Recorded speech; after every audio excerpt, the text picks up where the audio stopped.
Capstone project, Marimbalurgy, a look at marimba acoustics in production. Little backstory is I'm a music and math major here at Capitol, and I'm in the honors program. And pretty much my whole life I've been playing music, and since the 5th grade I've really been interested in percussion music, and lately especially the marimba. So I decided I wanted to use my math and my music background and do a little further look into the marimba and different tunings and temperaments. And then I also wanted to build a marimba, which I have sitting right here in the front for you. So just an outline of what we're going to be going over today. First, it's the acoustics and tuning of marimba bars. Then the acoustics and tuning of marimba resonators. I'm going to do a brief overview of the history of tuning and temperament. And then finally, I'm going to do a demonstration of the tuning and temperaments applied to the marimba. So first off, marimba bars are made of rosewood, padauk, or a synthetic material such as Kelon, which the Musser company uses. And the wood bar is similar to a vibrating string in that it forms a wave in between two fixed points. And as you notice, here's a marimba bar right here. There's an arch cut in the bottom, and without the arches in the bottom, the keys would have to be exponentially longer than they are. So the bass notes would be about 3 feet long to play. So in slow motion, the side view of the bar looks like this. You have the antinode and the nodes. And the nodes are the points of no vibrations, and the antinodes are the points of maximum vibration. So the nodes, since they don't vibrate, are where the bars are actually suspended. Now, these nodes can be found using the salt accumulation method. Now, you set the key on some foam, and you play through a speaker the pitch that the key is supposed to be, and the salt, as you can see, will start to shake in the parts where it's vibrating a lot, and then accumulate right where there is no motion. And another way to find the nodes is actually by physically striking the bar. So I'm going to demonstrate that here. So you can see, can't really hear much because I'm holding in the center where the antinode is, but I'll start moving my hand out.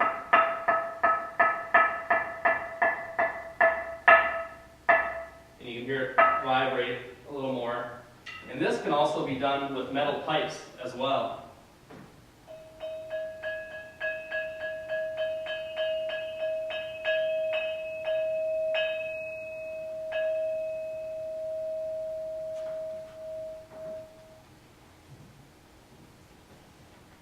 So the way a bar is tuned is they shave off where the antinode is in the center to lower it.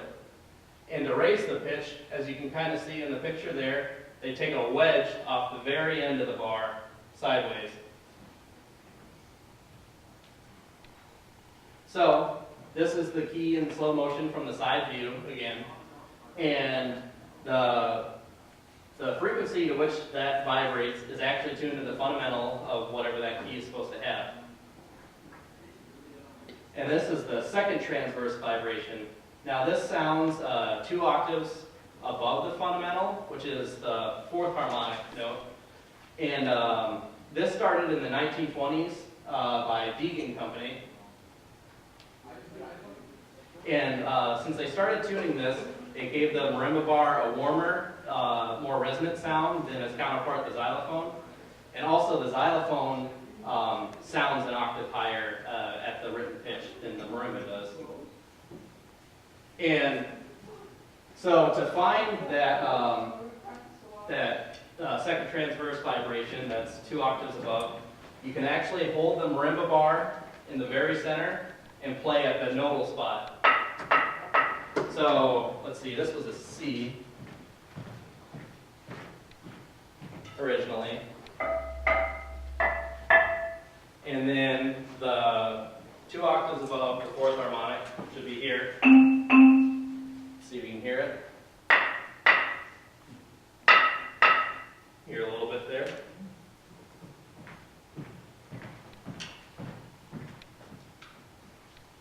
And next we have the 3rd transverse vibration. So once again, an animation from the side.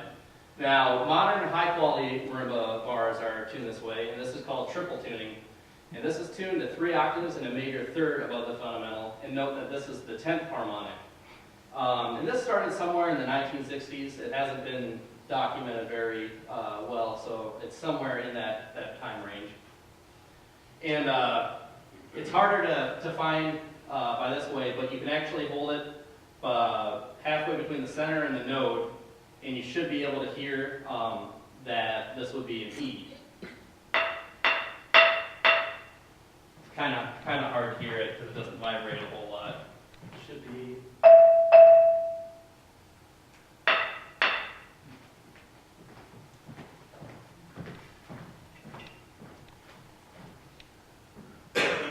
Now there's other vibrations in the key as well, and normally companies don't look at these vibrations in the key, but if a key sounds slightly off from the other keys, they'll take a look and make sure that there's some symmetry in them.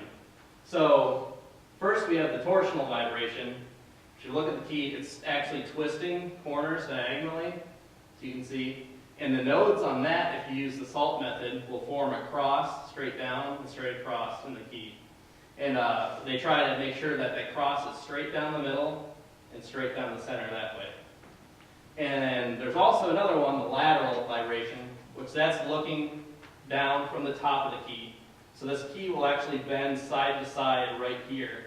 And the nodes are still in the same nodal spots that it has. And they'll check to make sure that the salt in this one will line up right where the nodes are in the transverse vibration.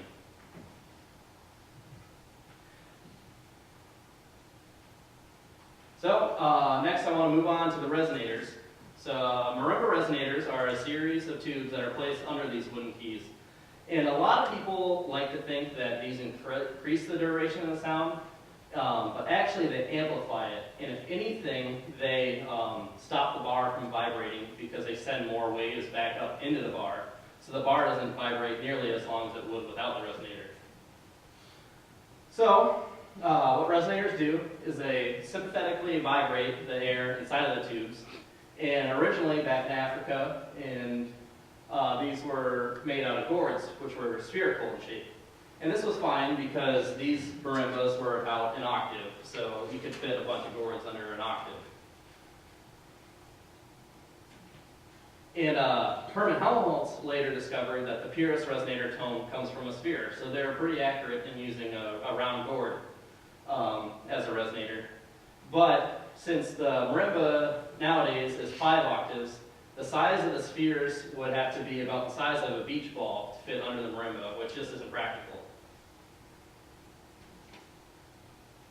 So the next best alternative is the tube resonator. And so this is just a round, straight tube, like you can see on the marimba, right in the middle, hanging down. And these tubes are usually made out of nickel, aluminum, or brass. And it's really not the density of the tube that matters, but it's the smoothness of the material inside of it. So back in the Second World War, Deegan would actually make their resonator tubes out of wax-lined cardboard instead, and they still had a very similar sound. And then in the 1970s, a lot of marimbas grew to being about 5 octaves, which caused problems for even the straight tube resonators. First, I want to talk about the open-closed tube resonator. So this is what we currently use.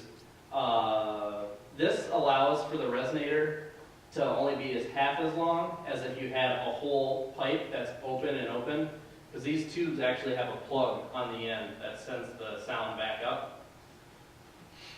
And then the interesting thing about these is that only the odd harmonics are amplified by the resonator, which I said before in the second and third transverse modes of vibrations, we tune the 4th and the 10th harmonic, which are even numbered. So I think it's interesting that we choose this type of resonator, but it doesn't reflect back what we're actually tuning the key. This is how you calculate the length of the resonator. And the tuning of the resonator is only affected by the length. It can be as wide as it wants, and it won't actually change the pitch that's being reflected back. But if you make it wider, there's more air inside of it to vibrate, so normally it is louder, which you'd also kind of need a wider marimba key hung above it to vibrate all the air that's inside the pipe. So here's kind of why the open-closed resonator has the harmonics that it does. So as you can see in the top, the fundamental pitch, we have the standing wave. And the rule is, with the open-closed resonator, that the node has to be on the closed end, and the antinode has to be on the open end. So the only way to actually draw standing waves that way is if they're the odd numbered harmonics above it. So you have the third harmonic in the middle and the fifth harmonic in the bottom there. Now, to tune these, you just simply change the length of the tube. Unfortunately, a lot of lower quality marimbas aren't capable of this. So an alternative they like to do is they have different slots so you can raise or lower the resonator relative to the key. Now, there's two reasons why this doesn't work. One, as you can see, the resonators exponentially increase in length. But if you raise or lower the pipes, you're linearly changing the length of the pipe. So you're only getting a couple pipes in tune by actually changing it instead of the whole length of pipes. And then the other thing is, if we go back, hold on. We go back here, how I said before that the antinode is on the open end. Theoretically, that's where it's supposed to be, but experimentally, the results show that the peak of the antinode is a couple inches above that pipe, specifically in the bass pipes. So the key has to hang exactly at that spot to get the sound out of the pipe. Otherwise, if you adjust them, the key isn't in the sweet spot, as you would say, to send the vibrations through the pipe and get the right pitch that you're looking for. Now, some other companies only allow the lower octaves to be tuned, and they do this by a plug you stick in the bottom, which I got one here out of this marimba, just a little plug that you just kind of wedge in there. And so lower quality marimbas do that because it's expensive to make a plug, and it's hard to make a plug for each and every pipe. And then the best quality marimbas have them all the way up the keyboard. Now, there's some problems with the resonators. As you can see, there's irregularities in shape, and these actually make new overtones in the actual instrument. And a lot of these overtones are very undesired. As you can see in the picture, we have the bent pipes, which I have on this marimba up here. There's oval pipes, and then there's kind of like boxy pipes, and that's kind of what the Yamaha has at the very bottom over there. And these overtones can also interfere with the timbre of the key hanging above it. So this is the view looking straight down the resonator pipe like this. And if you imagine that standing wave that I had drawn inside of the pipe before, each standing wave has a different length. So for the box, there's that long one on the diagonal, and then the width and the height are different. And then same thing with the oval. Each standing wave that goes across the center is a different length. Now, these will have the same fundamental, but the overtones that are coming out of this aren't the same. So each one of these overtones kind of clash, and they don't sound very good. Where if you have a perfectly straight circular pipe, all those overtones will be the same that is coming out of the resonator. So I was sitting in physics class 2 years ago, and I realized kind of the problem when we're talking about these open-closed and open-open resonators. And it didn't really make sense to me that we used an open-closed resonator on the marimba, especially when we're tuning the odd-numbered harmonics, and that we're tuning the even-numbered harmonics, and it only amplifies the odd-numbered harmonics. So if we use the counterpart to the open-closed, the open-open resonator, this allows for every harmonic to actually be amplified. I think the reason we don't use this is because you have to have double the length of the pipe to actually get the same fundamental pitch out of it. And as you can see, it's already hard enough to fit half the length of pipe under the marimba. So here's kind of the standing wave that's drawn inside of it. And here's how the harmonics work on the open pipe. The rules are for the open pipe that you need to have the antinodes on the open ends. So you can actually draw every harmonic this way. So I did an experiment and decided to take the plugs out of the marimba and then move the keys down an octave so they were over the right resonator and see what it sounded like. And this is actually a classic argument in the organ pipe world, where organ pipes, the bass pipes can be open pipes and 32 feet long. But if they don't have room, a lot of times companies will build 16-foot pipes and stick a plug in the end of it. And there's a lot of organ players that will argue that the 32-foot pipe just sounds much better and has a much warmer sound. Another problem I noticed was that the sound isn't reflected back up to the performer. It shoots out the other end of the tube. So as you can see, the tubes are pointed straight at the ground right now. So it's not out of the audience and it's not at the performer. But the other benefit is of that is since the sound isn't being shot back up into the key will vibrate for a lot longer time. I think that we could possibly build the tubes more like a brass instrument and angle them out towards the audience, so then a majority of the sound is actually shot out to the audience. The performer might not like it as much, but in the end, you're playing for the audience. A weird thing that I noticed is that since there's double the mass of the pipe there, you can start to hear the pipe ring along with the key whenever you play.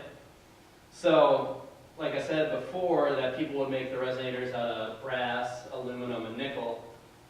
It might matter a little bit more now since there's more pipe there to resonate. You might want more of a brassy sound when you play because you can actually hear it through the resonator now. And the biggest thing is it's just harder to tune because it's easy enough getting a plug to stick up there, but to actually lengthen and shorten a pipe to try to keep it straight and smooth is a lot harder. So it might have to end up being something like a slide, like you have in a brass instrument. And so here I actually have a frequency response diagram. Now,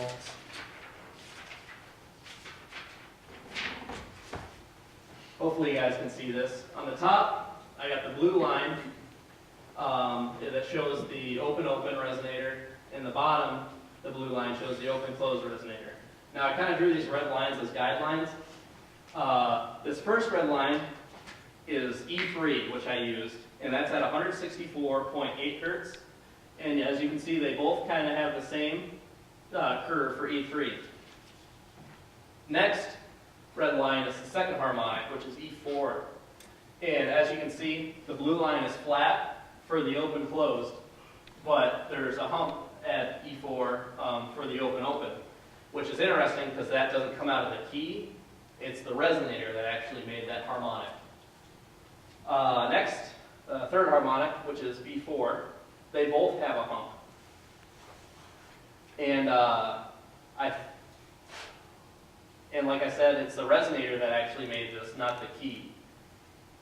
And then we have the fourth harmonic, which is interesting. On the open-closed, you can still see that in the blue line. And I kind of contribute this to the way I did the test. The microphone was relatively close to the bar, so maybe I wasn't picking up as much of the fourth harmonic, the E5, from the open-closed resonator, which it wouldn't resonate back, but the actual sound straight from the key. And it's about the same as the fourth harmonic that's in the open. And as you can see from the blue line from the open-closed, it starts to fall off dramatically. I got this red guideline to kind of show you where that last harmonic is. But if you look up at the open, there's another hump that we have out there, and that's, like I kind of guessed, the 10th harmonic, which is a G sharp 6 at 1,661 hertz. And there's a nice clump up there, so that resonator does, in fact, reflect the sound from the key, where down here, you don't get that sound that the harmonic is actually tuned to. And the last thing to note is that it falls off quite evenly on the open, but if you look for the open-close, there's a couple humps in it. So I feel like the even fall off would make more consonant sound than the different humps that you have in the open-close resonator. And I also did a decibel test to see if the volume was different.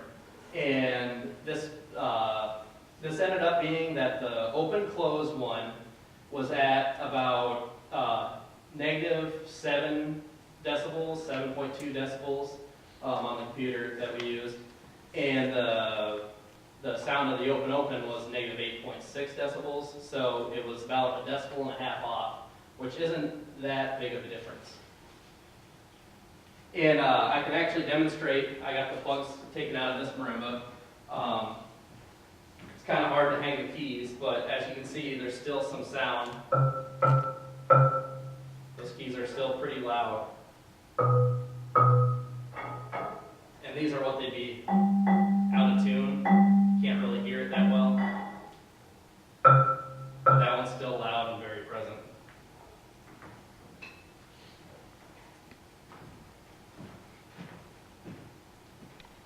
All right, next we're going to move on to the tuning and temperament.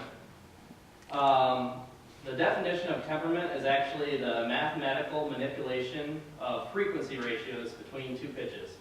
And the three that I'm going to cover are the three most popular ones: Pythagorean, mean tone, quarter comma, and equal temperament. So the earliest one is Pythagorean, and this was used a lot by the Greek society. And this features very consonant fifths and fourths, and each ratio in the sound is a simple whole number fraction. So the consonant fourths and fifths is the F, which is 4 to 3, and the G, 3 to 1, and then you got the C, 1 to 1, and the octave, 2 to 1. And this was supposedly discovered by Pythagoras as he was walking through the streets one day, and he heard the hammers of a blacksmith shop, and he thought they sounded very consonant together. So he went and he took the hammers and measured the masses of all the hammers, and they were in simple whole number ratios of each other. After Pythagorean, the tuning that caught on was mean tone quarter comma, and it's because music started using major thirds instead of just open fifths a lot more. And this was developed in the 16th century by Francesco Salinas, and how he designed it is that whole steps were at a ratio of 5 to the 1/2 to 2, and half steps were 8 to 5 to the 5/4. This gave major thirds ratio of 5 to 4, and in turn, perfect fifths are about 4 cents flat. And this is where the quarter comma comes in. 4 cents is quarter of the syntonic comma, and the syntonic comma is actually the distance which you can hear two pitches, and you still decide that it's the one same pitch, even though that you can tell it's out of tune. So he took that, knowing that, and decided, oh, the fourth is probably where you can't notice it being out of tune as much. And then he assigned that to the fifth. And then now today we use equal temperament. This is credited to Vincenzo Galilei in 1581, and this is made by every semitone is at a ratio equal from 2 to the 1/12 to 1. This means every semitone is just slightly flat, but the octave is perfectly in tune, and it has a very, very close fifth. I believe it's about 2 cents flat. And what this meant is that it allowed for each key to have a single frequency for the enharmonic notes. And since music was going through a lot of modulations as it's being performed, this was a lot more practical for players instead of having to have 4 different B flats or A sharps. So here's me talking about the marimba I made today. Originally, I found this marimba sitting in one of my grandfather's barns. Apparently it was off a theater organ, and it was sitting in there for a very long time. And as you can see on the left here, there's the marimba standing up in there. And I ended up loading them up in the back of my truck. And the interesting thing about these is they were set up whole tone because there was an apparatus with mallets that was attached to the organ that actually played it. So there didn't need to be a player behind it playing and have to have it set up chromatically like I do right here. So these are what the keys look like before. I ended up getting them sent in to John Salazar in California, and he retuned them for me and made them look pretty. As you can see, there's some wear spots in the middle of the keys, and those are where the mallets from that organ apparatus were constantly hitting the bars. Here's me starting on the marimba. Here's the frame I got. And then here's the keys I finally got back from California. And they look pretty, and they were all tuned up. And then I finally started mounting them. I also had to remount all the resonators since they were also set up in whole tone instead of chromatically. And then there's my finished product that you see in front of you. So I just want to name some future research I plan on doing with this project. I'd like to get that frequency response harmonic analysis of all the notes on the marimba and kind of see if maybe there's a cutoff point as you get higher up in frequencies that it might not matter if you have an open closed or open tube. I want to study more of the possibilities of if you do make an open resonator, you make it more conical. Now this should have like a warmer sound, much like a trumpet has more of a cylindrical bore and a cornet has more of a conical bore. So I want to see, if that would work theoretically. I want to do an in-depth harmonic analysis of different resonator materials for the open resonator. Since I could hear the tube resonate, maybe I can find a chart that I can make showing that brass does sound different from nickel and does sound different from aluminum. And then finally, I'd like to build a full working model of the open resonator marimba and see how that actually works out. My demonstration today, I'm going to be playing the B-flat major prelude by Bach from Book 1 of the Well-Tempered Clavier. And first I'll play it on an equal temperament marimba, which has very consonant modulations, and that's going to be the one furthest away from me over there. And then I'm going to finish up with a performance on the Pythagorean marimba, which I have. And be sure to listen for constant fourths and fifths. But the way Pythagorean works is the more you modulate, the more out of tune it actually gets. So the constant fourths and fifths are only in B flat. And then as I start to get further away from the key of B flat major, you'll start to hear it going out of tune a little bit more. First, before I play though, does anyone have any questions at all? I've got a couple things, Yeah. John, that just from an interest standpoint, could you demonstrate the sound of the resonator, of a closed-end resonator by blowing in it so you can hear the pitch? Yeah, it's much like a pan flute. Yeah. So you can blow in the end of a resonator. Let me see if I can get some of these keys off. I'm going to try. I don't know how loud it's going to be. Try the high end first.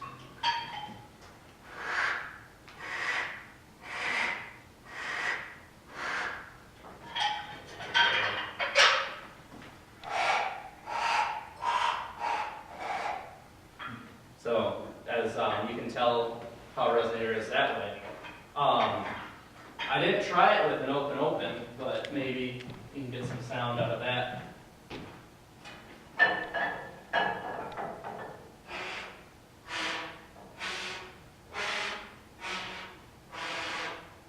Yeah, you can kind of hear the different pitch of that as well. And then one other thing, the resonator shape on the low end of the Yamaha, the opening versus the round resonator type. That was more or less illustrated in one of your... Yeah, it's a ways back here. But mainly, it's the whole theory that I had where you're looking straight down the resonator. Yeah. And there was the different lengths of the lines drawn. But like I said, if we had the round tube, each one of those standing waves that are created inside are going to be equal all the way across, no matter how you cut it. But this Yamaha over here, if you look, it has more kind of like a square, boxy design to it. So there's all these different ones up top, the overtones that will come out of the standing wave. And then there's even more that come out of the bottom, because actually all the sound is bouncing around in all different directions down there. So it, the more crazy the shape gets, kind of the more dissonant sound that comes out of the resonator. Do you want to try blowing into it and see if you can hear Sure. it?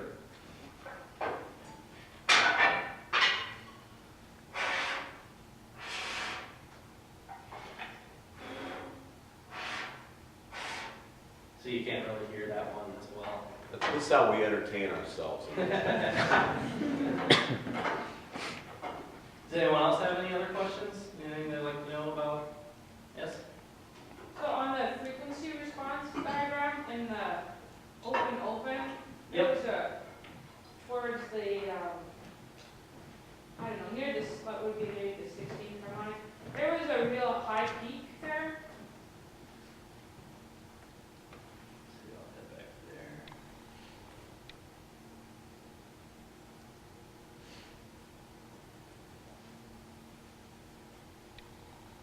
There. So if you look past your red lines, your red vertical lines, On the open, yeah, you see a real high this peak peak there. right here? Yeah. All right. Let's see. I didn't look past and see what harmonic that is, but I know that's, I believe, right around 5,000 hertz is where that line is, right here. Mhm. So it's a little above that. I don't know off the top of my head what pitch or harmonic that might be. But as you can kind of see, I think it kind of repeats. There's that one, Mhm. and then there's this littler one right here, Mhm. and then there's even another one on the very edge right here. Yeah. But I think this one looks more like a pattern, like it repeats itself pretty evenly as it's going down. Where this one has all these big hoops in it, even though it may repeat itself, it's not as consistent as it's falling away. Did you find the timbre was a lot different? What I found out from playing the key is it's weird. The response of the resonator isn't as quick. I think it might have something to do with more pressure builds up in a plugged open-closed resonator. Because when you hit it, it was almost instantaneous. You hear that the key kind of crescendo. But when you would play it over these open resonators, it almost sounded like it took 3/4 of a second, or even a whole second, before the whole tube of air started resonating. So I think it might be a good idea to use these open marimbas and more of like a chorale setting or like a rolled performance. A composition that uses a lot of rolls and it's real slow and not very articulate. But I think when it comes down to it, it's what the performer decides. You talked about the length of the resonators, how you kind of want to match the nodes on the standing wave. How do they choose the diameter of the resonators? What's the theory behind that? Have you looked into? What they pretty much do now is it's however they want to make their key. So like the Malitech company is known for having really, really, really wide keys. And then they brag about they can have a full 4-inch bass resonator tube because it's louder or whatever. But the problem is when you get to that bottom octave and you're playing with 4 mallets, that bottom octave might be about like this instead of, we got an octave that's about like this on this type of an instrument. So they also came out with another design of marimba that has much narrower keys, but then they kept the resonators as large, but they offset them so they're not in the center of the keys. And it has a very similar sound, but I can't say if it is as loud or not, or how much having the resonator off-center of the key does affect the volume of it. But mainly it's just playability. As you can see, my resonators are very wide on these, and they feel very loud to me at least, but the keys are much narrower than the resonator, and it makes it really hard to play on this marimba I built. Any other questions? Alrighty, I'm going to fix this real quick and then I'll start playing for you.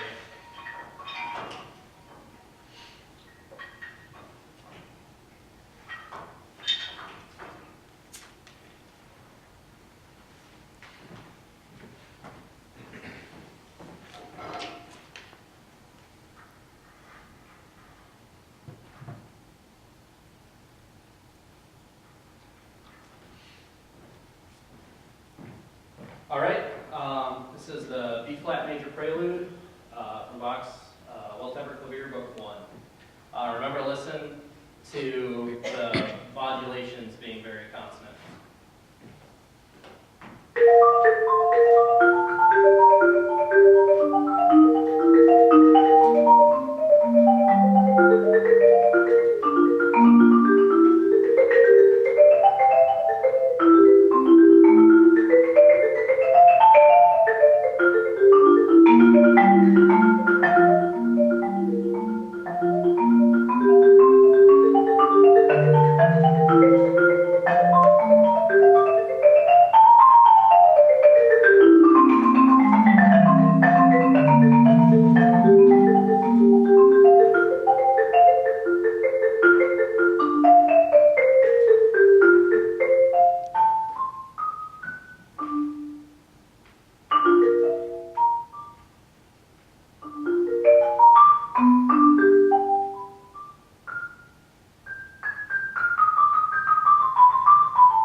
B-flat Pythagorean.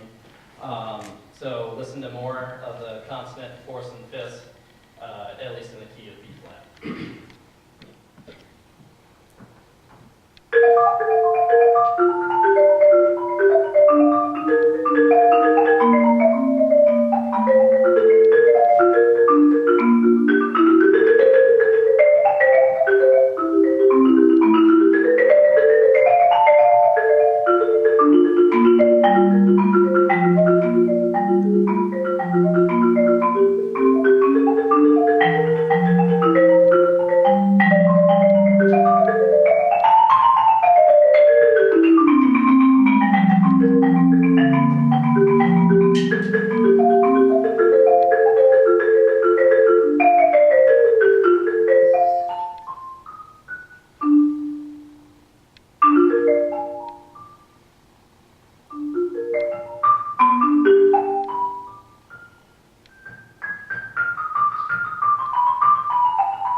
Dr. Wilson, Dr. Ryan, my advisor for this, Dr. Roseberry, Bob Reithop, Dave Anders, Eric Payton, Ryan Kilgore, all my teachers and all of you guys for being here, and all my friends and family for coming out and seeing me.